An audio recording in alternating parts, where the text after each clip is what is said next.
에스겔 제1장 1절부터 3절까지의 말씀을 서론적으로 먼저 살펴보겠습니다. 에스겔 제1장 1절부터 3절까지 석절 말씀을 우리 다 같이 읽겠습니다. 서른째 해 넷째 달 초닷새에 내가 그발 강가 사로잡힌 자 중에 있을 때에 하늘이 열리며 하나님의 모습이 내게 보이니 여호야긴 왕이 사로잡힌 지 5년 그달 초닷새라. 갈대아 땅 그발 강가에서 여호와의 말씀이 부시의 아들 제사장 나 에스겔에게 특별히 임하고 여호와의 권능이 내 위에 있으니라. 아멘. 에스겔은 바벨론의 2차 침공 때 포로로 잡혀간 사람입니다. 여호야긴 왕이 올라간 지 석 달 만에 바벨론의 침공을 받고 바벨론으로 포로로 잡혀가게 되었습니다. 그때 에스겔도 함께 사로잡혀 갔는데 에스겔 제1장 1절 말씀을 보면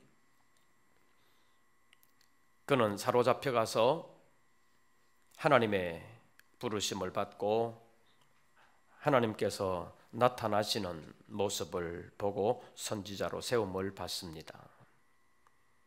여호야긴 왕이 사로잡혀 간 지 5년 그달 초닷새라고 말씀하고 있습니다. 포로 생활을 한 지 5년쯤 되었을 때 30세쯤 되는 에스겔에게 하나님께서 하늘 문을 여시고 찾아오셨습니다. 그발강가 포로 수용소에서 함께 살고 있는 이 에스겔을 찾아오셨습니다. 그런데 에스겔 제1장에 있는 말씀을 보면 찾아오신 주님의 모습은 너무나도 영광스럽습니다. 영광 가운데 계신 하나님께서 권능을 가지고 에스겔을 찾아오셨습니다. 그 영광스러운 하나님은 내 생물의 호위를 받으시면서 움직이시는데 그 영광을 보니까 에스겔이 완전히 압도당하고 말았습니다. 보좌에 앉으신 하나님의 모습을 보고 얼마나 황홀했는지 1장 마지막 부분을 한번 보십시오. 에스겔 제1장 26절부터 석절 말씀 보겠습니다. 에스겔 제1장 26절 여러분들 먼저 보십시오.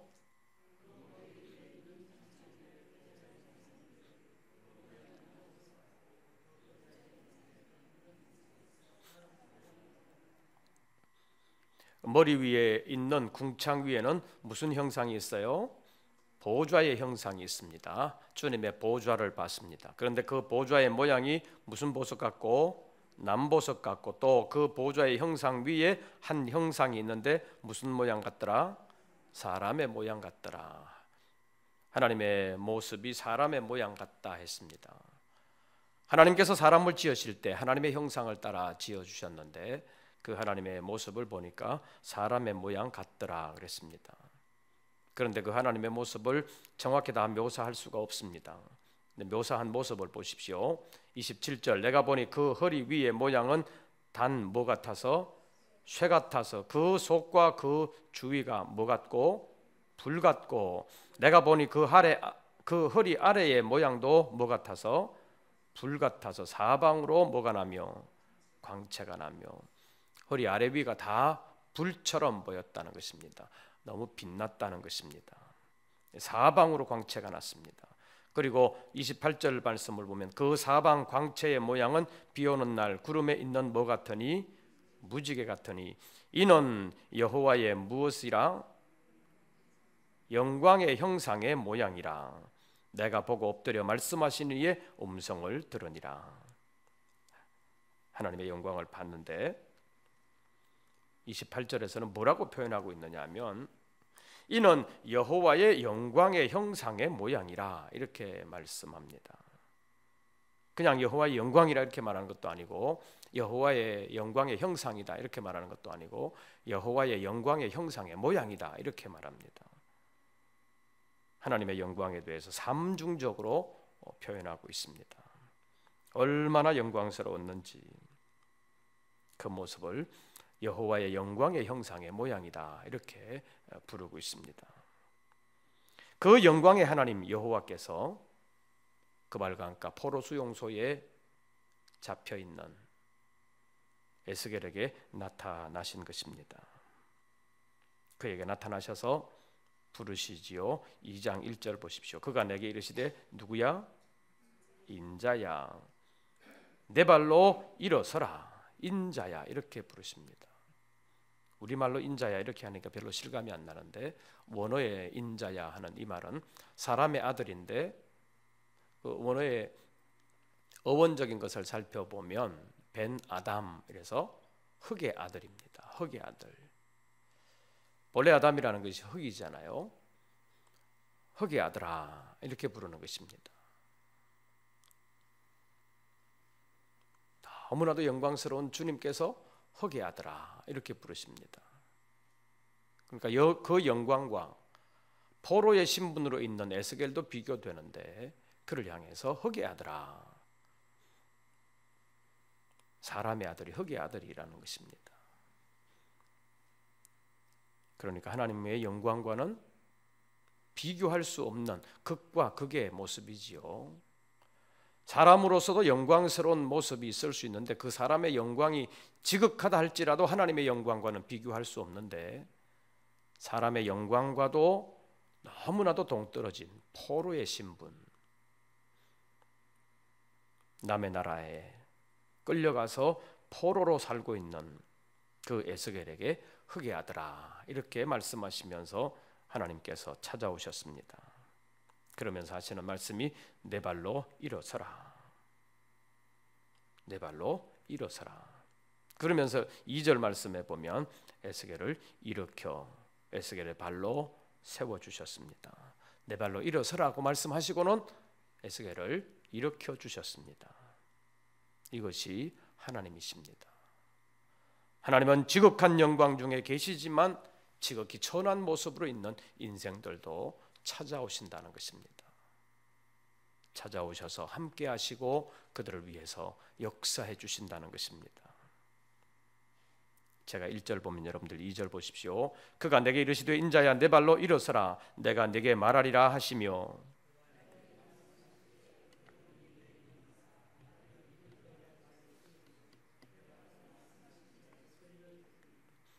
자, 1절에서 하나님이 말씀하시지요. 인자야 내 발로 일어서라.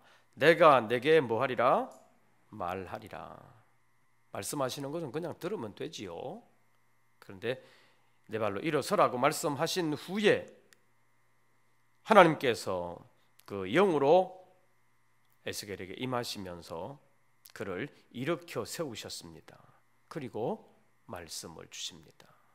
하나님은 일어서라고 말씀하실 뿐만 아니라 일으켜 주시는 하나님이십니다. 하나님께서는 우리에게 무엇을 하라고 말씀하실 뿐만 아니라 할 수 있도록 해 주신다는 것입니다. 우리에게 기도하라고 하시는 말씀을 주실 때 기도할 수 있도록 우리를 도와주신다는 것입니다. 그래서 기도하려고 애를 쓸 때 하나님께서는 기도할 수 있도록 우리의 영에 역사해 주시는 것입니다. 전도하라고 말씀하시는 하나님께서는 전도하려고 할 때 우리에게 전도할 수 있도록 하나님께서 길을 열어주시고 지혜도 주시고 말씀도 주시는 것입니다. 무엇을 하라고 할 때는 반드시 하나님께서 그 일을 할 수 있도록 역사해 주신다는 것입니다. 갈대아 우르에 있는 아브라함을 불러내시면서 너는 너의 본토 친척 아비집을 떠나서 내가 내게 지시할 땅으로 가라고 말씀하시면서 그를 인도해 내실 뿐만 아니라 그가 가는 길에 하나님이 함께 하셨고 그를 지켜주셨으며 마침내 그 땅에 들어갈 때까지 하나님께서 역사해 주셨다는 것입니다. 이스라엘 백성들을 애굽 땅 종되었던 집에서 건져내어 가나안 땅으로 인도하시면서도 마찬가지입니다.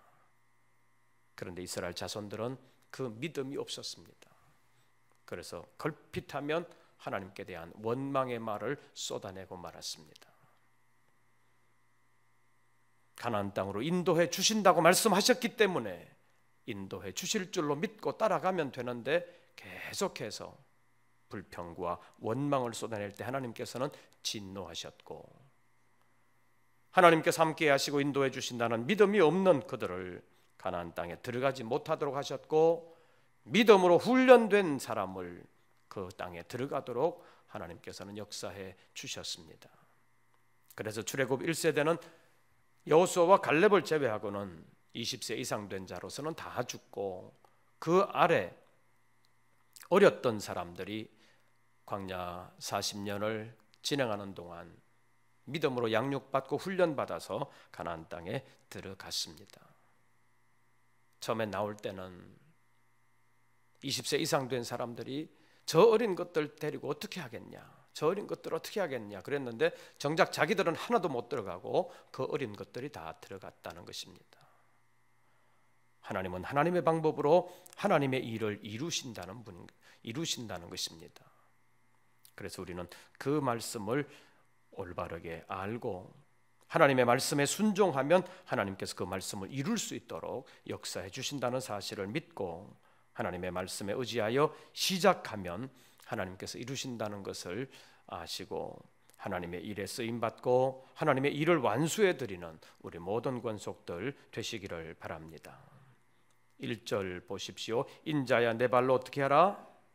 일어서라. 내 발로 일어서라.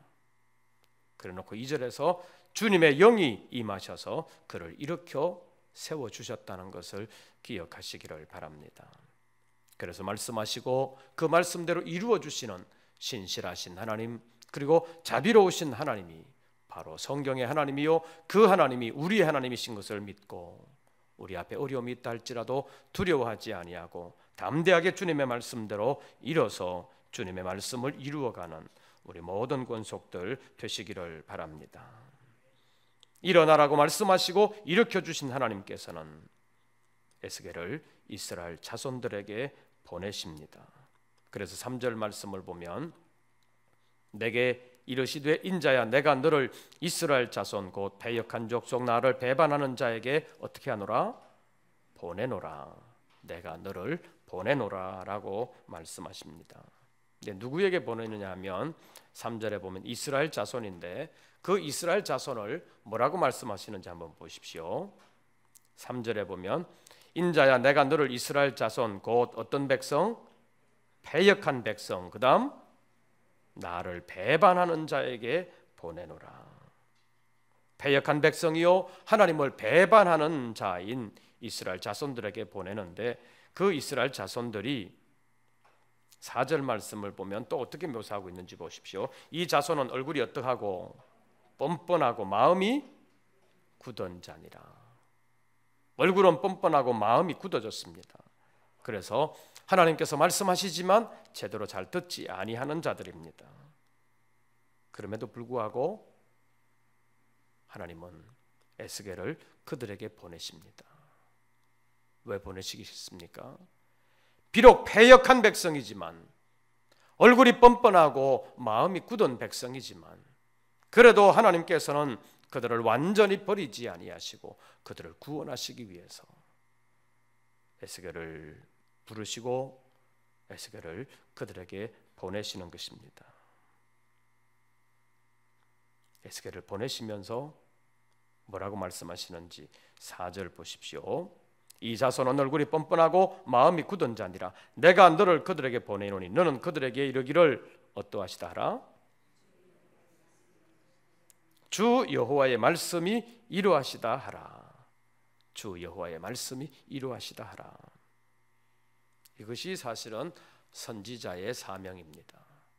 선지자는 하나님의 말씀을 받아서 전하는 자인데 주 여호와의 말씀이 이루하시다 하라.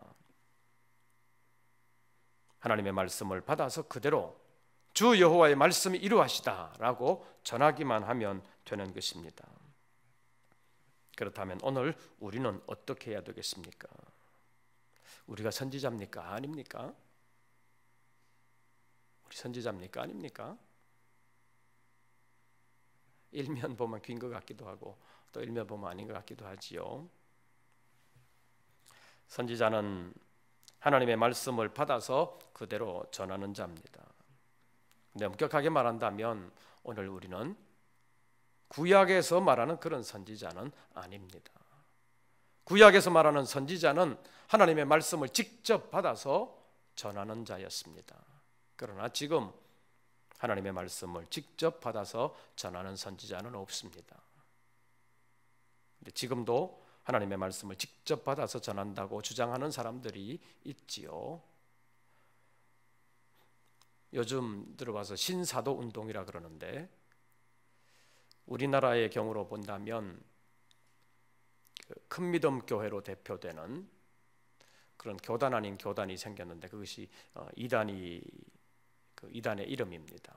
그래서 이름이 큰 믿음 교회인데, 가다 보면 큰 믿음 무슨 교회, 큰 믿음 무슨 교회 이렇게 만들어 놓은 교회 간판들이 있습니다. 큰 믿음 무슨 교회 이렇게 붙여 놓은 데는 저 이단 교회구나, 그렇게 보시면 됩니다. 또 지방으로 이렇게 내려가다 보면 여러분들 기쁜 소식 무슨 교회 이렇게 간판이 있는 거 보실 수 있을 겁니다. 기쁜 소식 무슨 교회, 그것이 또 구원파 이단이지요. 근데 큰 믿음 무슨 교회 이렇게 붙여 놓은 데는 그 주일날 오후에 특별 예배 시간이 있는데, 무슨 예배 시간이 있냐면 즉석 설교라는 시간이 있습니다. 그 즉석 설교는 그날에는 성경 본문도 없고 설교 제목도 없습니다. 그냥 그 시간에 하나님께서 즉석에서 주시는 대로 전한다는 특별한 시간입니다. 그래서 우리 노회 안에 목사님 한 분이 거기에 빠져가지고 젊은 사람인데 그만 안타깝게 목회를 망치게 되는 일들이 생겼었습니다. 근데 지금도 그래서 자기가 선지자인 것처럼 하나님께 직접 받아서 전한다고 하는 사람들이 있습니다. 왜 하나님이 옛날에는 그렇게 역사하셨는데 지금은 안 하시느냐? 지금도 하나님 살아계시기 때문에, 그때나 지금이나 하나님이 똑같은 분이기 때문에 말씀하신다, 그렇게 주장하는 사람들이 있습니다. 그런데 우리가 알아야 되는 것은 성경이 완성된 후와 완성되기 전과는 다르다는 사실을 알 필요가 있습니다. 그래서 지금은 구약적인 의미의 선지자는 없고 성경을 통해서 하나님의 말씀은 이루어지다, 하나님의 뜻은 이루어지다, 이렇게 전할 수는 있습니다. 그러나 구약 시대처럼 성경을 벗어나서 직접 하나님께 말씀을 받아서 하나님의 말씀이 이루어지다, 이렇게 전하는 선지자는 없다는 것입니다. 그런 측면에서 보면 우리는 선지자가 아닙니다. 그렇다면 우리는 어때야 되느냐? 우리는 선지자는 아닌데 전도자일 수는 있습니다. 그리고 예수님께서는 전도자가 되라고 말씀하셨습니다. 그렇다면 전도자와 선지자는 어떤 차이가 있겠습니까? 공통점이 있다면 선지자나 전도자나 하나님의 말씀을, 하나님의 뜻을 전한다는 데는 같습니다. 그러나 차이가 있다면 선지자는 전하되 직접 하나님께 받아서 전하는 것이기 때문에 오늘 본문에 있는 것처럼 주 여호와의 말씀이 이루어지다, 이렇게 선포하면 됩니다. 그래서 선지자의 전하는 것은 일반적으로 선포라고 말합니다. 오늘날 설교자들이 성경의 말씀을 전할 때 성경을 통해서 주시는 하나님의 뜻은 이것이다, 그래서 설교를 선포라는 말로 표현하기도 합니다. 그런데 전도자는 좀 다릅니다. 전도자는 하나님의 말씀을 통해서 구원하시려고 하는 하나님의 뜻을 깨닫고 그 말씀을 잘 전하되 설득하면서 그를 주님 앞으로 인도해 오는 역할을 하는 사람이 전도자입니다.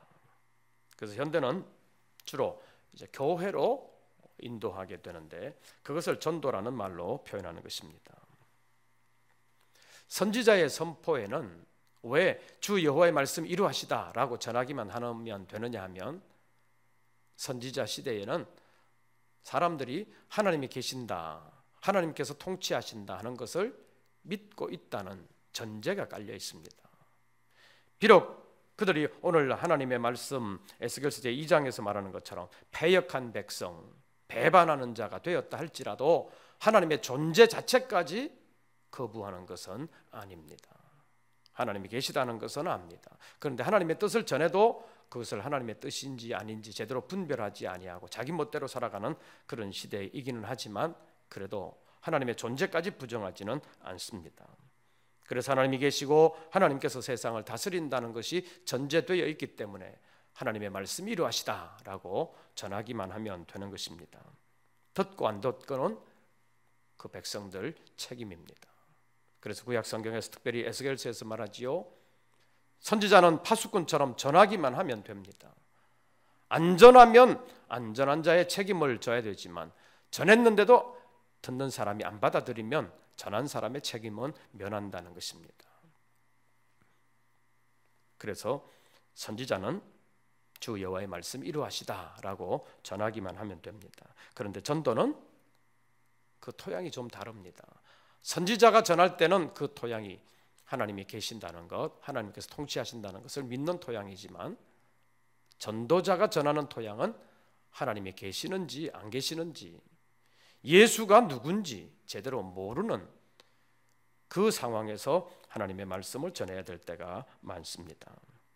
그래서 하나님과 예수 그리스도를 아예 모르거나 잘 모르는 사람들에게 하나님과 예수 그리스도를 전하고 하나님과 예수 그리스도께서 이루시는 하나님 나라의 복음을 소개하면서 그들을 믿음으로 인도하는 것이 전도자의 하는 일입니다. 그래서 전도자는 어떻게 하면 듣는 사람들이 잘 들을 수 있을까? 그냥 선지자는 듣든지 아니 듣든지 그냥 주 여호와의 말씀 이루하시다라고 전하기만 하면 되는데 전도자는 되도록 이해하기 쉽게 또 들을 수 있게 또 인도하기가 좋게 전할 필요가 있습니다. 왜냐하면 전도자는 인도하는 것이 목적이기 때문입니다. 주님 앞으로 데려오는 것이 목적입니다. 그래서 다양한 사람들이 전도할 수 있고 다양한 방법으로 할 수 있습니다. 일반적으로는 복음을 잘 이해한 사람들이 복음을 조직적으로 논리적으로 전하는 것이 일반적인 전도입니다. 그래서 일반적으로 성경을 전하고 성경으로 설득할 때는 옛날에는 사형리라는 것을 많이 사용했습니다. 사형리라는 것은 네 가지 영적인 이치인데 그중에 첫 번째는 하나님은 반드시 계시는데 그 하나님이 당신을 사랑하시며 당신을 위하여 놀라운 계획을 가지고 계십니다. 이렇게 전하는 것이 첫 번째 원리입니다. 두 번째 원리는 사람은 죄를 지었기 때문에 하나님께서 떠나 있고 하나님으로부터 떠나 있고 그래서 하나님의 생명에서 떠나 있고 하나님의 사랑도 알 수 없고 하나님의 계획도 알 수 없는 위치에 와 있습니다. 세 번째로는 예수 그리스도만이 우리를 하나님께로 인도할 수 있고 예수 그리스도를 통해서만이 우리를 향한 하나님의 사랑을 우리가 알 수 있고 하나님의 계획을 우리가 알 수 있습니다. 그래서 마지막 네 번째로는 당신이 예수 그리스도를 영접해야 합니다. 영접하기만 하면 하나님께서 우리를 위하여 예비해 두신 그 나라에 들어갈 수 있고 당신을 향한 하나님의 사랑을 알 수 있고 당신을 향한 하나님의 계획을 알 수가 있습니다. 그러니까 예수를 그리스도로 영접하면 하나님의 놀라운 사랑을 체험하게 되고 당신을 향한 하나님의 계획을 알고 하나님 앞에서 복되게 자라갈 수 있습니다. 그렇게 전하는 것이 사형리입니다. 그런데 모든 전도자가 이런 방법으로 전하는 것은 아닙니다. 상당 부분 이런 것을 알고 전하려고 노력을 하지만 꼭 이렇게 한다고 해서 전도가 되고 그렇게 안 한다고 해서 전도가 안 되는 것은 아닙니다. 우리나라 초기에 전도를 열심히 했던 목사님 가운데 최권능 목사님이라는 목사님 여러분들 얘기를 들어서 잘 아십니다. 최봉성 목사님인데 그분이 권능을 나타내는 일들이 많았는데 그분의 대표적인 구호가 예수천당 불신지옥이라는 것입니다. 간단하지요. 예수천당 불신지옥. 어떨 때는 진짜로 예수 천당 불신지옥 이것만 외치고 거리를 다녔다는 것입니다. 풀어서 얘기하면 예수 믿으면 어디 가고? 천당 가고, 안 믿으면 지옥 간다. 이것을 간단하게 줄여서 예수 천당 불신지옥 이렇게만 외치고 다녔다는 것입니다. 그렇게 외치고 다녔더니 하도 시끄럽게 그렇게 외치고 다니니까 어떤 사람들은 깜짝깜짝 놀래가지고 왜 그렇게 큰 소리로 하고 다니냐고 핀잔을 주기도 했는데 집에 가서 잠이 안 오더라는 것입니다. 귓가에서 계속 예수 천당 불신지옥, 예수 천당 불신지옥 귓가에 맴돌아가지고 잠을 못 자가지고 내가 그 소리 듣고 잠을 못 잤는데 어떻게 하면 잠 좀 자겠냐고 가서 묻고 그러면서 또 예수 믿게 되는 사람들도 많이 있었다고 지금 전해지고 있습니다. 어쨌든 그런 방법으로 또 전하는 그런 일들도 있었습니다. 꼭 성경은 이렇다, 그러니까 이렇게 해서 믿어야 된다, 믿으면 이렇게 된다, 그렇게 안 전해도 전도 잘한 사람들이 있었다는 것입니다. 성경으로 보면 요한복음 제4장에 있는 말씀을 보면 수가성 우물가의 사마리아 여자는 어떻게 전도했습니까? 예수님과 이렇게 얘기하다가 이분이 보통 분이 아니구나 하는 것을 발견을 하지요. 왜냐하면 자신의 부끄러운 과거, 복잡했던 그 남자 관계를 예수님께서 탁 보고 아셨습니다. 들켰잖아요. 사람들하고의 관계도 제대로 안 할 정도로 이 여인의 과거가 복잡했는데 예수님께서 탁 알아보셨습니다. 그것을 동네 사람들에게 전한 것입니다. 내가 말을 안 했는데 내게 행한 모든 것을 아시는 이분을 보라. 이분이 그리스도가 아니냐. 내가 말 한마디 안 했는데 이분이 어떻게 나의 모든 과거를 알 수 있겠느냐. 이분이 그리스도다. 와서 보십시오. 그랬더니 사람들이 많이 와가지고 보고 믿었습니다.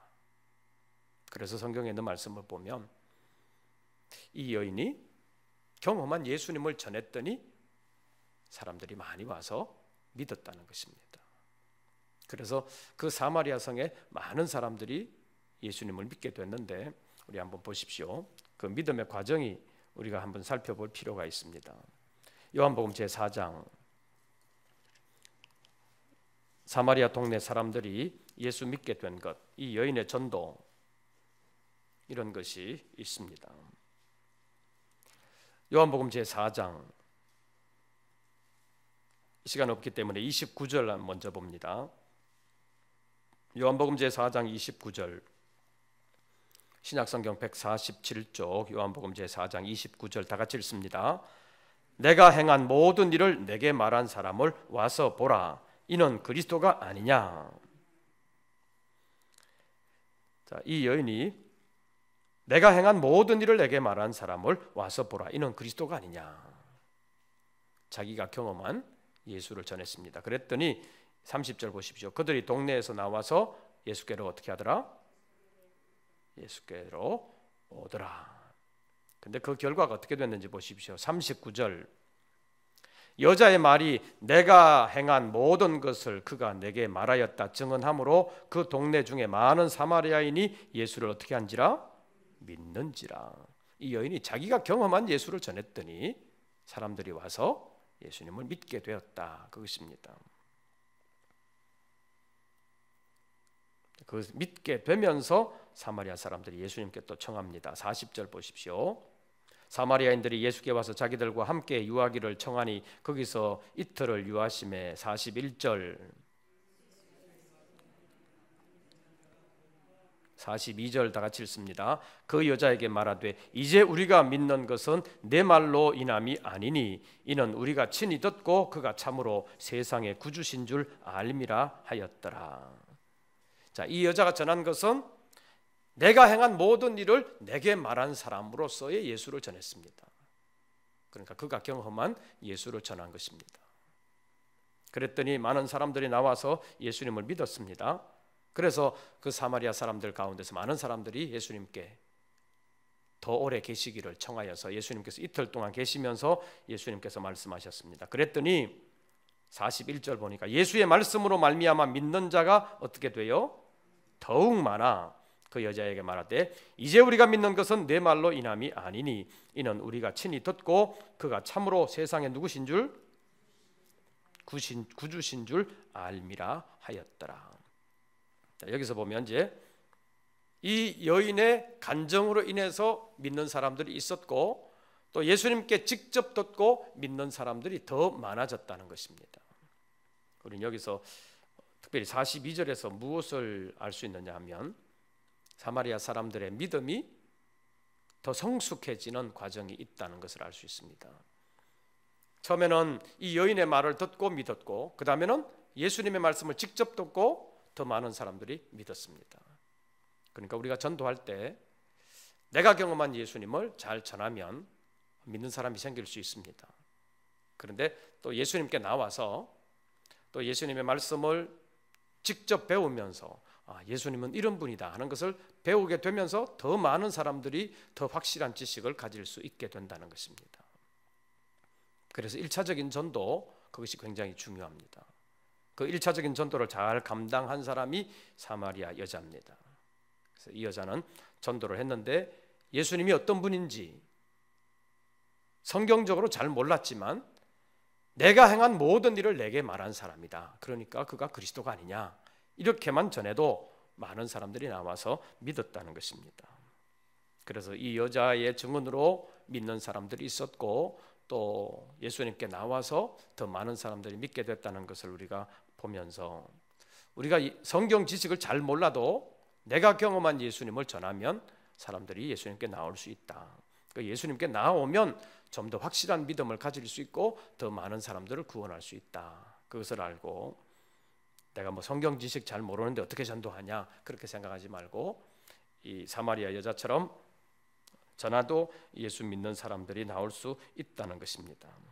그래서 우리가 해야 될 일은 예수님께로 인도하는 것입니다. 꼭 성경적인 논리적인 설명을 못해도 괜찮습니다.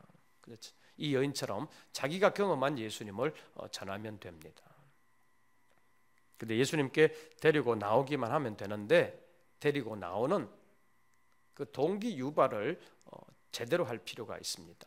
동기 유발을 잘못하면 안 됩니다. 어떻게든지 예수님께 데려온다고 생각하고 그냥 무조건 데려오기만 해서는 안 된다는 것입니다. 이 여인은 그가 경험한 예수님을 전했습니다. 그래서 무조건 데리고 오면 된다고 그래가지고 억지로 데리고 앉혀놔 놓는다든지 아니면 다른 말로 해가지고 데리고 오는 것은 옳지 않다는 것입니다. 예를 들어서 보면 가끔 전도하는 분들 가운데 그런 분들이 있죠. 자, 교회 나오기만 하면 예수 믿기만 하면 병 고침 받는다. 예수 믿기만 하면 부자 된다. 예수 믿기만 하면 또 아들 대학 틀림없이 들어간다. 이런 식으로 얘기해가지고 데리고 오는 사람들도 있지요. 근데 만약에 그렇게 해서 데리고 왔는데 병이 안 낫는다든지 대학 떨어진다든지 그러면 어떻게 되겠어요? 예수 믿으면 뭐 다 된다 그러더니 거짓말쟁이구나 그러고 떠나는 경우가 많지요. 동기 유발을 잘못했기 때문입니다. 그리고 예수 믿으면 병 고침 받는다. 맞습니까? 안 맞습니까? 맞아요? 안 맞아요? 예수 믿는다고 해서 다 100% 병 고침 받는 거 아니지요. 그것이 성경적입니다. 그런데 예수 믿기만 하면 반드시 순전한 믿음만 있으면 고침 받는다고 지금도 교회에서 말하는 사람들이 있지요. 목사님들 가운데도 그런 사람들이 있고 교인들 가운데도 그런 사람들이 있습니다. 특별히 교단적으로 말하면 다 그런 것은 아니지만 그 순복음적인 믿음을 가지고 있는 사람들은 믿기만 하면 다 고침을 받는다. 그렇게 주장할 때도 많이 있습니다. 그것은 성경적으로 보면 반드시 옳은 것은 아니지요. 그래서 그 동기 유발을 할 때 그릇된 동기 유발을 해가지고 도리어 전도의 걸림돌이 되게 해서는 안 된다는 사실을 우리는 알 필요가 있습니다. 그것을 잘 보여주는 것이 요한복음 제6장인데 요한복음 제6장에서 예수님께서 보리떡 5개와 물고기 2마리로 5,000명을 먹이셨습니다. 그 다음날 사람들이 또 많이 몰려들었지요.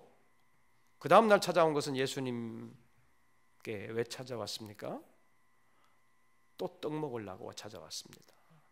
어제도 떡을 만들어가지고 실컷 먹게 해주셨으니까 예수님께 가면 떡을 먹을 수 있겠다 이렇게 생각하고 예수님께 찾아왔습니다. 근데 예수님께서 떡 안 만들어 주시잖아요. 떡 만들어 먹이시는 것이 예수님께서 이 땅에 찾아오신 목적이 아니라는 것입니다. 예수님께서 제자들을 전도여행 보내시면서 귀신을 쫓아내고 병을 고치는 권능을 주셨습니다. 근데 그것은 하나님 나라의 복음 전하는데 부수적인 것으로 주신 것이지 그것 자체가 목적은 아니라는 것입니다. 예수님께서 떡을 만들어서 백성들을 먹이신 것도 마찬가지입니다. 그날 천국 복음을 전하시다가 시간이 늦어져서 그냥 보내면 너무 배고파서 백성들 가운데 쓰러지는 사람들이 많을까 봐 예수님께서 먹여주신 것이지 예수님께서 이 땅에 떡 먹이시기 위해서 오신 것은 아니라는 것입니다. 그래서 그 다음 날은 이렇게 말씀하시지요. 살리는 것은 영이니 육은 어떠하니라?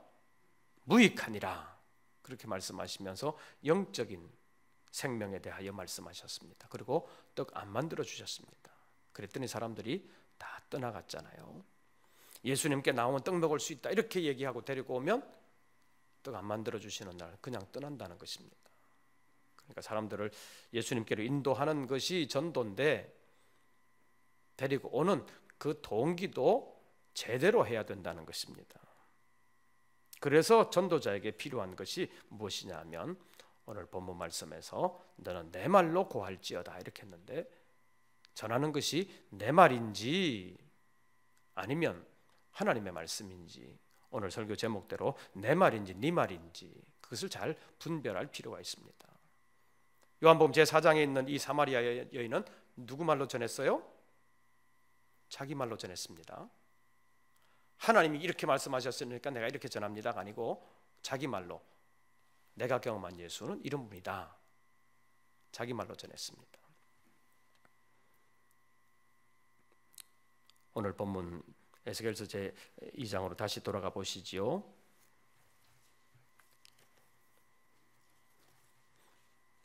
(1151쪽)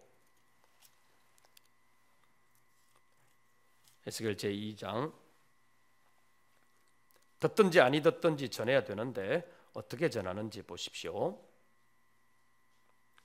7절 보겠습니다. 에스겔 제2장 7절 다 같이 읽습니다. 그들은 심히 패역한 자라. 그들이 듣든지 아니 듣든지 너는 누구 말로 고할지니라?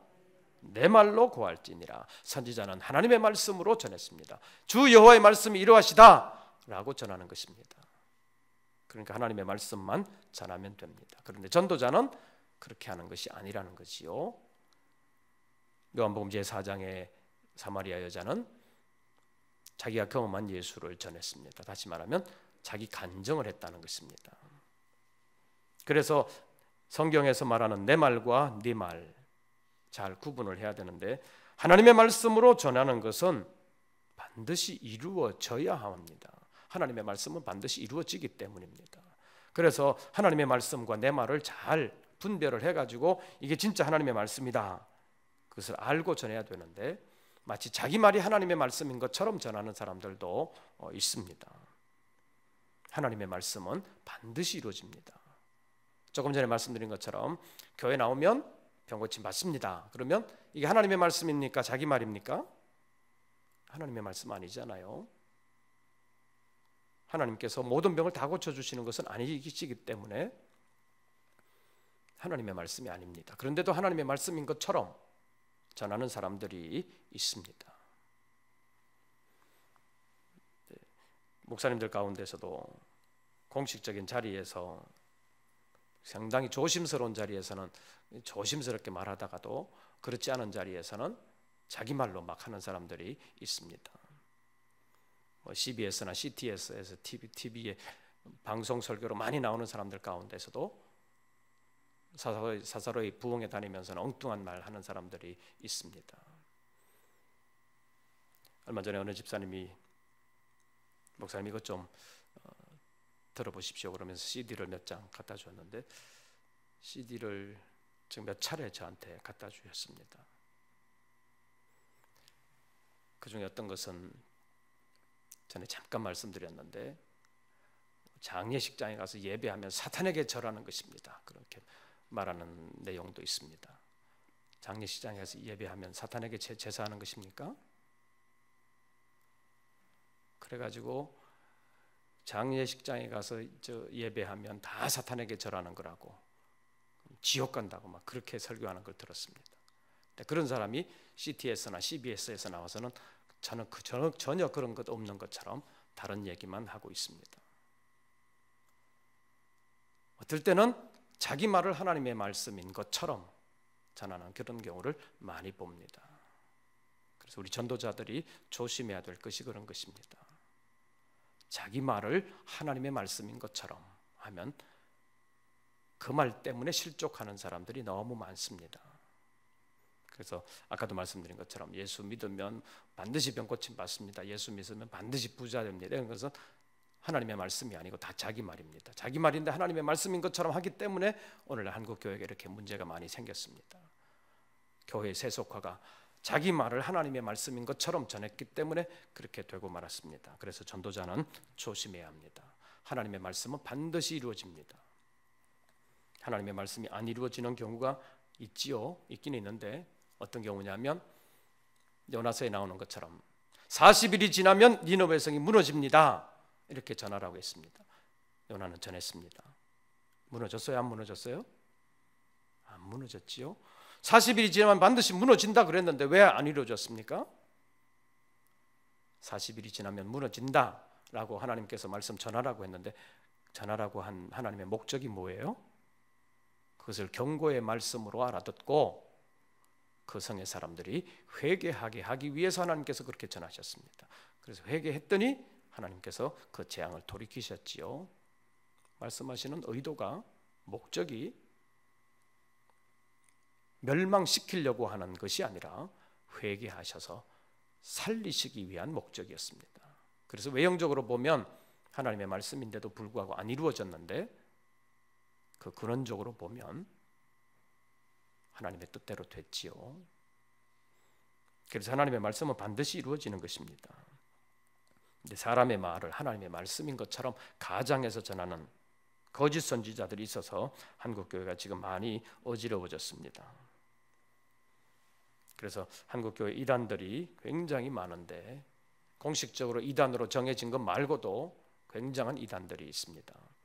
그래서 아까 CD 얘기를 잠깐 드렸는데 그 CD 가운데는 또 다른 어느 교회 집회 얘기 이런 거를 줬는데 아주 들으면서 좀 섬찟했던 것도 있습니다. 성경에서 가장 금하고 있는 지옥에 있는 영혼들의 탄식 소리라 그러면서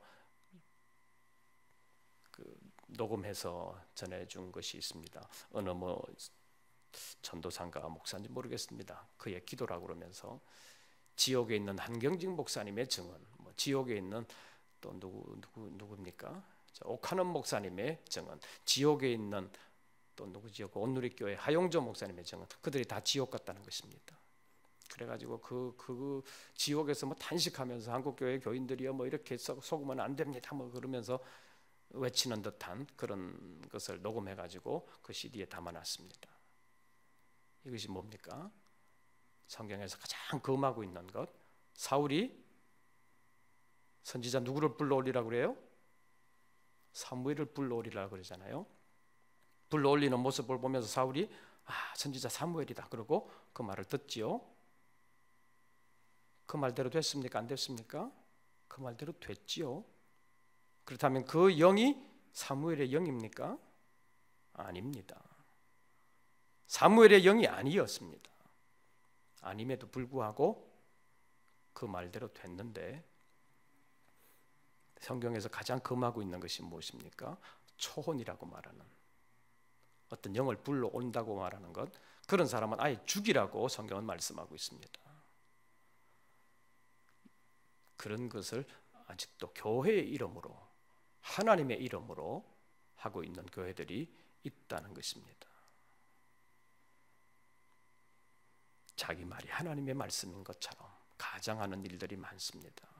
그래서 우리 전도자들이 특별히 조심해야 될 것이 내 말인지 하나님의 말씀인지, 오늘 성경에 있는 말로 한다면 내 말인지 네 말인지, 그것을 잘 분별해서 전해야 된다는 것입니다. 한국교회 이단은 대부분의 것이 누구 뜻대로 하면 된다는 것입니다. 믿기만 하면 된다는 그런 거짓말을 하나님의 말씀인 것처럼 그렇게 지금도 전하고 있습니다. 믿기만 하면 반드시 이루어진다. 이루어지는 것 한 가지밖에 없습니다. 믿기만 하면 반드시 이루어지는 것 무엇인지 우리 성경에서 한번 찾아보시죠. 요한복음 제6장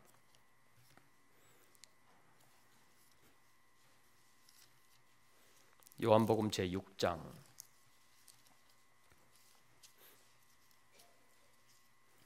믿는다고 해서 다 병고침 받는 것 아닙니다. 믿는다고 해서 다 부자 되는 것 아닙니다. 그러나 믿기만 하면 반드시 이루어지는 것 있습니다. 요한복음 제6장 40절 요한복음 제6장 40절 우리 다 같이 읽습니다. 내 아버지의 뜻은 아들을 보고 믿는 자마다 영생을 얻는 이것이니 마지막 날에 내가 이를 다시 살리리라 하시니라. 아들을 보고 믿는 자마다 반드시 무엇을 얻어요? 영생을 얻습니다. 이것은 반드시 확실한 것입니다. 믿기만 하면 구원함을 받습니다. 믿기만 하면 영생을 얻습니다. 이것만은 확실한데 그 나머지 것은 믿기만 한다고 다 되는 것은 아닙니다. 그래서 우리는 전도의 말을 할 때도 내 말인지 하나님의 말씀인지 잘 분별할 필요가 있고, 내 말을 할 때는 가장 효과적인 것이 요한복음 제4장의 사마리아 여인처럼 그가 경험한 예수를 전하는 것입니다. 그가 경험한 그 믿음의 경험을 전하는 것입니다.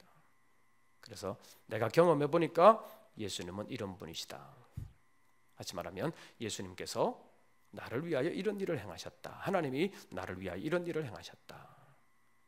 그리고 내가 본 성서교회는 이렇다. 내가 본 성서교회는 세상에서 가장 진리의 말씀 안에 섰다. 내가 경험한 누구는 어떻다. 그런 것을 전하는 것이 전도의 한 가지 방법입니다.